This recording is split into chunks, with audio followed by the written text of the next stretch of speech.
AI is rampaging this world and making everyone more worried than when Pokemon Go first came out, because it's changing how we live our lives, and eventually, maybe you and I become walking and talking robots that command ourselves to actually grow past 5'7". But it looks like this gloomy poopy judgment day has arrived in the DC world when Batman turned into a machine in the Batman the Murder Machine one-shot. So the story starts on a cordial Earth 0, where Cyborg's dad, Silas Stone, is sitting in his lap and trying to save the world like a buffoon, because Cyborg is on the call and trying to tell his dad to just go back home. There's an invasion going on Earth, and your fossil of a body can't do anything. But this phony says that he's fine. He's sitting in Star Labs, a place that definitely has more protection than a doomsday bunker, and claims that he could help Victor with this invasion. And Cyborg, who's chilling in the watchtower, obliges and agrees for his father to help him. And while they were pulling together information, Victor heard a teleportation. And at first, it seemed to be Batman, but the rug got pulled right under the Sasquatch, because this was more than just a Batman. This was the Murder Machine, and he's here to help with this invasion. But how did Batman become the Murder Machine? Well, get in my toilet and let me flush you all the way to Earth -44, an Earth that's more scary than Chicago. Because here, every big-name Batman villain is beating up Alfred to have him reveal who Batman is. But my brother is more loyal than 6ix9ine and isn't snitching to these goons. But unfortunately, he got killed for his loyalty. And the Bruce of this world has been watching this and practically torturing himself by looking at a replay of Alfred's death over and over, with the rest of the Earth's leaguers just trying to move on. But Bruce can't move on. Alfred was like a father figure to him, who was always there for him, and now he's gone. And like everyone in the superhero world, it's always the hero's fault. And while the rest of the league just decide to leave this Brussels sprout to rot, Bruce asked Victor to stay and help him with something, because apparently he created an AI of Alfred that can live on when he's dead. He just needs help to fully finish it. And it turns out his assistance was very useful, but also very violent, because not only did they successfully build an Alfred AI, but it multiplied to the point where Batman's villains are now scared. They're actually crying in their pants and peeing out tears at the thought of Batman, because these AIs were tasked with the job to kill every single villain on sight. So Batman doesn't need to do the killing, the AI will do it all. And Cyborg did not appreciate this. He made an AI Alfred to heal Bruce, not help him kill his villains, and Bruce says that this is what he was meant to do, and that's protect him. But Cyborg doesn't want to get into technicalities and tells him harshly to shut this robot down and do not let him in. But it's obvious Batman was going to let him in. And the comic doesn't show it, but after Alfred went inside Bruce and messed around with his adrenal glands, the Murder Machine was born. And now we're back in the present day, seeing Bruce bend this piece of metal in half, holding his father ransom and infecting the world with more of his Tesla bots. But right now, Bruce's goal is to take control of the Watchtower, because if he can get control of the Watchtower, he has access to the League's weapons and can tartar sauce the entire world. But Cyborg is trying to stop him and telling him that this is not the way to do things. But Bruce was all like,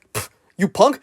You think my Cyborg, my Justice League, didn't say the same thing?" And now we're taken back to another flashback where Bruce is decking the entire Justice League of his world and having a little ballet with Victor, who's trying to tell him that these machines are not the way to bring Alfred back. You need to let his legacy live on with your humanity. But Bruce thought that that was more stupid than selling bathwater online, and follows up his statement by saying that Cyborg's humanity is what makes him weak, and proceeds to extract Cyborg's head right out of his body. But it looks like in present time is going to end a lot worse, because Bruce called up the Dark Knights FC to kick this man's head around like a soccer ball, with of course their head coach, the Batman who laughs, giving Victor one last motivational message, and that's that the world needs us. It needs this technology to spread around like the cheese touch, but most importantly, we need to spread more darkness. And that's about it. Subscribe and I'll see you later.